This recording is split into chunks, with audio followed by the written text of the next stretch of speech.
हाँ जी बेटा, हमने कॉमन फंक्शन कर लिए थे एंडोप्लाज्मिक रेटिकुलम के। अब हम करेंगे इनके सेपरेट सेपरेट। देखो, रफ एंडोप्लाज्मिक रेटिकुलम, इसका जो सबसे पहला और सबसे मेन फंक्शन होता है वो यही होता है कि जो राइबोसोम्स रहते हैं ये उनको अटैच करने के लिए साइट प्रोवाइड करता है, और उन साइट को हम नाम देते हैं राइबोफोरिन्स। इसका मतलब हुआ कि जो राइबोसोम्स रहते हैं उनको एक तरीके से जो सरफेस एरिया मिल रहा है अटैच होने का, वो क्यों मिला? राइबोफोरिन्स की वजह से मिला, या एसआरपी रिसेप्टर्स जिनको हम बोलते हैं, जो कि इस रफ एंडोप्लाज्मिक रेटिकुलम के ऊपर प्रेजेंट हो। दूसरी सबसे मेन बात, जब एक प्रोटीन की चेन बनती है तो जो प्रोटीन्स रहती हैं उनमें रहते हैं पेप्टाइड बॉन्ड, और एक पूरी पेप्टाइड की चेन को बोलते हैं पॉलीपेप्टाइड चेन। प्रोटीन की चेन को क्या बोलते हैं? पॉलीपेप्टाइड। लेकिन बेटा जो चेन बनती है वो एग्जैक्ट नहीं होती, वो होती है इनएक्टिव। मॉडिफिकेशंस होते हैं, कैसे होते हैं ये चीज़ आएगी 12th में हमारे पास। और जब वो मॉडिफिकेशन हो जाते हैं देन उसके बाद में वो एक एक्टिव फॉर्म में जाती है। तो ये जो राइबोफोरिन्स या जो एंडोप्लाज्मिक रेटिकुलम का रफ पार्ट होता है, ये सब उस प्रोसेस में हेल्प करते ताकि वो एक्टिवेट फॉर्म में जा सके। सीरम प्रोटीन्स, मेम्ब्रेन प्रोटीन्स और कई सारी प्रोटीन्स रहती है जिनकी फॉर्मेशन में हेल्प करते हैं। इनफैक्ट जो स्मूथ एंडोप्लाज्मिक रेटिकुलम है उसको भी रफ बनाता है। रफ पर से जब स्मूथ राइबोसोम्स रिमूव हो जाते हैं, that will convert into the smooth endoplasmic reticulum. ये उन एंजाइम्स को बनाता है या उन एंजाइम्स को प्रोवाइड करता है जो कि आगे चल के लाइसोसोम्स को बनाएंगे, जो आगे चल के बनाएंगे गोल्जी कॉम्प्लेक्स। यानी कि जो गोल्जी कॉम्प्लेक्स बनता है वो कहाँ से बनता है? एंडोप्लाज्मिक रेटिकुलम से। स्मूथ एंडोप्लाज्मिक रेटिकुलम की जब हम बात करेंगे, स्मूथ दैट मीन जो भी फैट स्टोरिंग सेल्स है, फॉर एग्जांपल एडिपोज टिश्यू हो गया, स्फीरियोसोम हो गया जहाँ पर ग्लाइकोजन बनता है, ये हमें उन सेल्स में देखने को मिलता है। हमारी मसल्स का हमने स्ट्रक्चर किया, वहाँ पर किया था एंडोप्लाज्मिक रेटिकुलम, और मसल्स के एंडोप्लाज्मिक रेटिकुलम को बोलते हैं sarcoplasmic reticulum. Most important point. और ये जो ऐसा रहता है वहाँ पर कैल्शियम आयंस को रिलीज आउट करने में हेल्प करता है। क्यों? क्योंकि ये कैल्शियम को स्टोर रखता है। कैल्शियम आयंस नहीं रहेंगे तो मसल्स कॉन्ट्रैक्ट नहीं करेंगी। इसका मतलब हुआ मसल्स की कॉन्ट्रैक्शन के लिए जो रेस्पॉन्सिबल हुआ एसआर। क्यों? क्योंकि इसने कैल्शियम को स्टोर कर रखा है। तो और जब मसल्स कॉन्ट्रैक्ट होती हैं कैल्शियम रिलीज आउट होता है। कहाँ से रिलीज आउट होता है? स्मूथ एंडोप्लाज्मिक रेटिकुलम, जिसको कि सार्कोप्लाज्मिक रेटिकुलम बोलते हैं। कई सारे जब टॉक्सिक केमिकल बॉडी में एंटर कर जाते हैं उनको डिटॉक्सिफाई करने का काम में भी ये हेल्प करता है।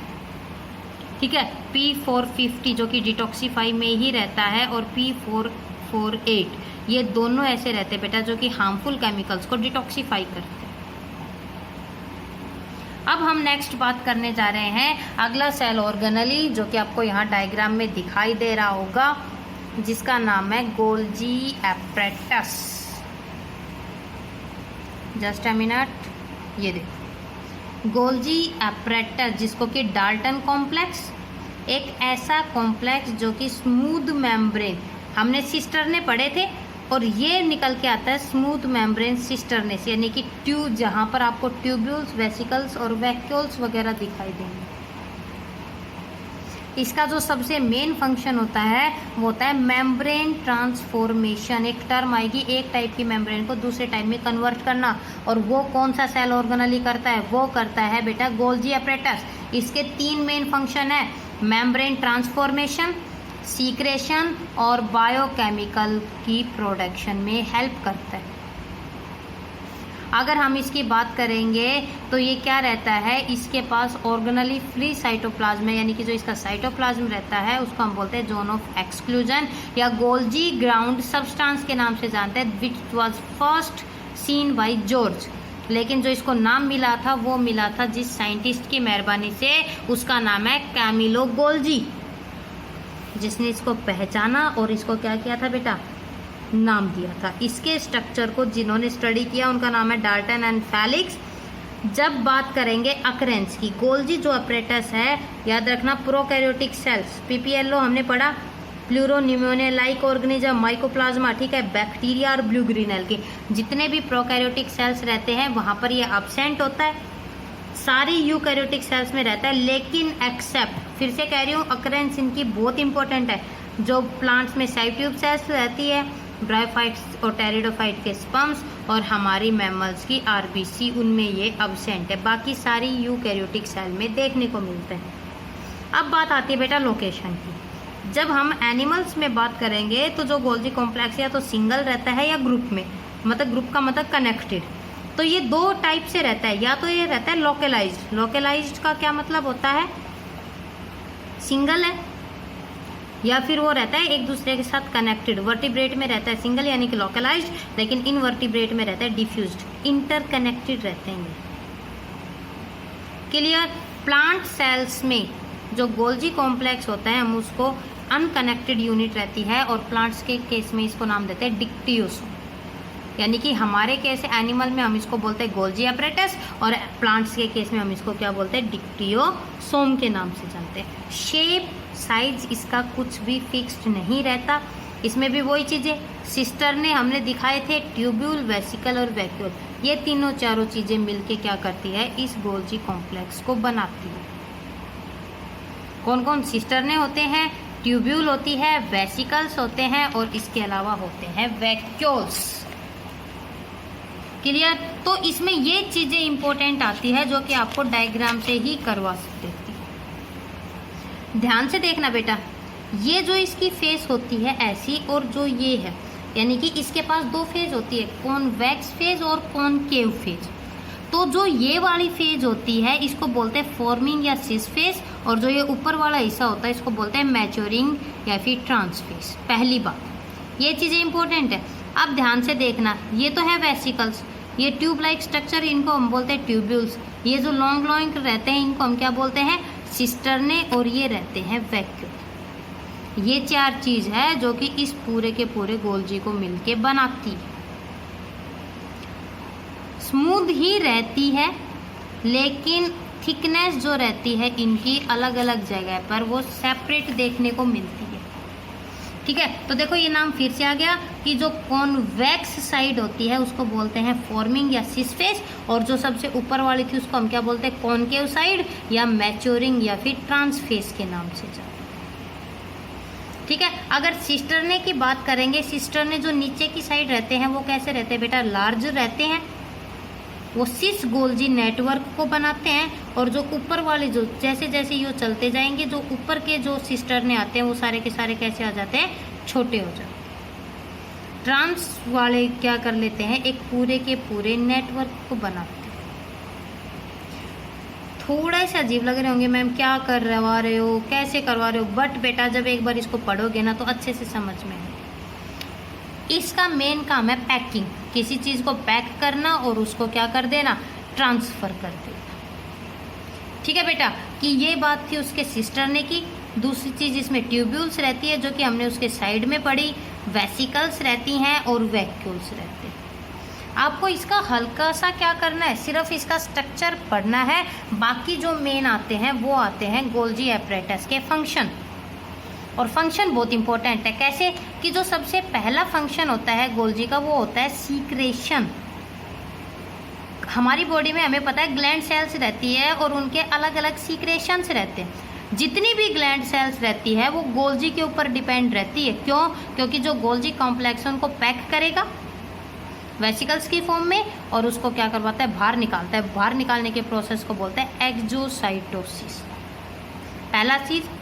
दूसरी, ट्रांसफॉर्मेशन ऑफ द मेम्ब्रेन। अभी ये बताया था कि सबसे इम्पोर्टेंट पॉइंट जो गोल्जी का है वो यही है कि ये मेम्ब्रेन के ट्रांसफॉर्मेशन में हेल्प करता है। ट्रांसफॉर्मेशन ऑफ द मेम्ब्रेन ये क्या करता है बेटा, देखो, converting one type of membrane into other, यानी कि जो एंडोप्लाज्मिक रेटिकुलम की मेम्ब्रेन रहती है उसको या तो प्लाज्मा मेम्ब्रेन में या लाइसोसोम। क्यों? क्योंकि क्वेश्चन आएगा कि भाई जो लाइसोसोम्स रहते हैं, जो प्लाज्मा मेम्ब्रेन है उसको कौन बनाता है, कहाँ से बनती है, वो बनती है गोल्जी एपरेटस से। यानी कि transformation, glycoproteins and the glycolipids. वो प्रोटीन जो कि रफ एंडोप्लाज्मिक रेटिकुलम ने बनाई और वो लिपिड जो कि स्मूथ एंडोप्लाज्मिक रेटिकुलम ने बनाए, वो पहुंचेंगे गोल्जी के सिस्टरने के पास में। सिस्टर ने अब उनको बाइंड कर देगा वेसिकल्स में, जहां पर हम उनको नाम देते हैं ग्लाइकोप्रोटीन या ग्लाइकोलिपिड। एक स्पेशल टाइप के कार्बोहाइड्रेट जिसका नाम है साइलिसिक एसिड और गैलेक्टोज, वो भी इसके अंदर बनते हैं। हॉर्मोन्स वगैरह की प्रोडक्शन होती है। फैट को ये ट्रांसपोर्ट करने में हेल्प करता है। चिक एम्ब्रियो के अंदर कई सारे पिगमेंट्स को बनाता है। 10th क्लास में हमने स्पर्म का स्ट्रक्चर पढ़ा था और उस स्पर्म का जो हेड का सबसे ऊपर वाला पार्ट होता है उसको बोलते हैं एक्रोसोम। इस एक्रोसोम में वो एंजाइम्स रहते हैं जो कि एग की मेम्ब्रेन को डिसॉल्व करते हैं। बेटा दूसरा मेन पॉइंट मेम्ब्रेन ट्रांसफॉर्मेशन के बाद में कि जो एक्रोसोम होता है वो कहाँ से बनता है स्पर्म का, इसी गोल्जी कॉम्प्लेक्स से बनता है। इस चीज को याद रखना। रूट हेयर्स जो मदर सेल से बनते हैं उसमें, लाइसोसोम्स की फॉर्मेशन भी यहीं से होती है, ठीक है, प्लाज्मा मेम्ब्रेन की और सेल वॉल। आपके पास क्वेश्चन यही आते हैं, cell wall, plasma membrane, lysosome, acrosome या मेम्ब्रेन ट्रांसफॉर्मेशन, मतलब इनमें से किसी एक का नाम पूछा जाता है आपके नीट के अंदर कि कौन बनाता है। तो फिर से कह रही हूँ, गोल्जी एपरेटस का स्ट्रक्चर इतना इम्पोर्टेंट नहीं है जितना कि इसके फंक्शन इम्पोर्टेंट है। क्लियर। अब इस गोल्जी कॉम्प्लेक्स से जो अगला बनता है वो कौन बनता है, लाइसोसोम, है ना। हम यही तो पढ़ रहे हैं ना कि एक ने किसको बनाया, दूसरे ने किसको बनाया, यानी कि एक के बाद एक। Lysosome vesicles, these are single membrane bound organelle, यानी कि जो लाइसोसोम्स रहते हैं बेटा, इनकी प्लाज्मा मेम्ब्रेन, इनकी जो मेम्ब्रेन होती है कैसी होती है, सिंगल, और इनके अंदर लाइसोसोम के अंदर होते हैं हाइड्रोलिटिक एंजाइम। क्या बोला मैंने, हाइड्रोलिटिक एंजाइम्स प्रेजेंट होते हैं। हाइड्रोलिसिस यानी कि किसी चीज को ब्रेक करने वाले। क्या क्या नाम है उन एंजाइम्स के, acid phosphatase, sulphatase, protease, peptidase, nuclease, lipase, carbohydrate. जितने भी एंजाइम्स रहते हैं लाइसोसोम्स के सारे एसिडिक पीएच पे काम करते हैं, लगभग 4 से 5 पे। और इसलिए लाइसोसोम्स के एंजाइम्स को कंबाइंडली, कलेक्टिवली हम नाम देते हैं एसिड हाइड्रोलेजिज। क्या नाम देते हैं बेटा, एसिड हाइड्रोलेजिज के नाम से जानते हैं। क्यों, क्योंकि ये जो डाइजेस्टिव एंजाइम किसी चीज को डाइजेस्ट करने वाले रहते हैं वो उस एसिडिक पीएच के ऊपर काम करते हैं। और एसिडिक कंडीशन कैसे मेंटेन होती है, by pumping of hydrogen ion और प्रोटॉन्स इनटू देम। जब लाइसोसोम के अंदर हाइड्रोजन आयन या प्रोटॉन्स एंटर करते हैं तो उसका जो इंटरनल एनवायरनमेंट है वो कैसा होता जाता है, एसिडिक होता जाता है। Covering membrane of lysosome keep hydrolytic enzyme out of contact from cellular content. बाकी जो सेल साइटोप्लाज्म में जो जितनी भी अमाउंट जो भी चीज़ें रहती हैं उससे इसकी जो मेम्ब्रेन है इसके एंजाइम्स को, यानी कि मान लो ये प्लाज्मा मेम्ब्रेन किसकी, इसकी लाइसोसोम की, इसके जो एंजाइम्स है बाकी के जो सेल का कंटेंट है, जो सेल की चीज़ें हैं उससे क्या रहती हैं बेटा, अलग रहती है। क्यों, क्योंकि अगर वो सेल के अंदर जाएंगे तो ये क्या करेंगे, हाइड्रोलिटिक एंजाइम उस सेल्स को ही खत्म कर सकते हैं। ठीक है, it is self protected from them by high glycolisation of its protein and lipid, यानी कि ये खुद अपने आप को भी प्रोटेक्ट कर।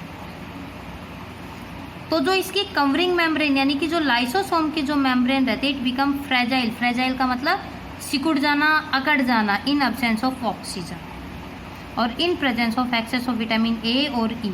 ध्यान से सुनना, जो इसकी मेम्ब्रेन है वो खत्म हो जाएगी अगर ऑक्सीजन कम हो गई सेल में, या विटामिन ए या विटामिन ई बहुत ज़्यादा हो गया, या मेल या फीमेल कोई भी हार्मोन, बाइल सॉल्ट, कार्सिनोजेंस जो कि कैंसर को कॉज करते हैं, silica, heat, x ray, UV ray, इनमें से अगर कोई भी चीज़ आई तो लाइसोसोम की मेम्ब्रेन डिग्रेड, और इसकी डिग्रेड तो इसके एंजाइम आ जाएंगे बाहर। ठीक है, तो क्या रहता है कि जो इसकी मेम्ब्रेन रहती है वो अलग अलग केमिकल से अपने आप को प्रोटेक्ट करती है। लाइसोसोम्स में क्योंकि डाइजेस्टिव एंजाइम्स रहते हैं इसलिए हम इनको सुसाइड बैग के नाम से जानते हैं।